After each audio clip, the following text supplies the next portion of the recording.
ఒకానొక స్టేజ్కి వెళ్ళిన తర్వాత ఎంత సంపాదించినా, ఎన్ని కోట్లున్నా, ఎంత పేరు ప్రఖ్యాతులున్నా, ఎన్ని పదవులున్నా, ఎంత ఈదినా ఈ లోకంలో, ఎంత పోరాడినా ఒకానొక స్టేజ్కి వెళ్ళిన తర్వాత మనిషి కోరుకునేది మనశ్శాంతి. ఇదంతా లోపల ఉన్నప్పుడు లోపల బాగుండాలని ఎక్కువ కోరుకుంటాడు మనిషి. బయట బాగుంటేనే కదా లోపల బాగుంటాం అనుకోవచ్చు.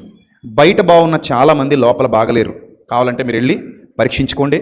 కోట్ల రూపాయలు ఆస్తులు, అంతస్తులు, భోగభాగ్యాలు, వెండి బంగారాలు, నెమ్మది లేదు, శాంతి లేదు, సుఖం లేదు, సంతోషం లేదు వారి జీవితాల్లో.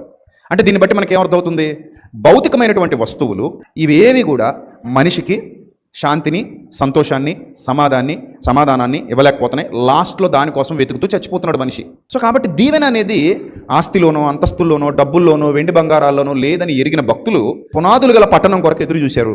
మీరు భూ సంబంధమైన వాటి మీద కాక పైన ఉన్న వాటి మీద మనసు పెట్టుకోండి, పైన ఉన్న వాటి కోసం వెతకండి అని వ్రాస్తాడు.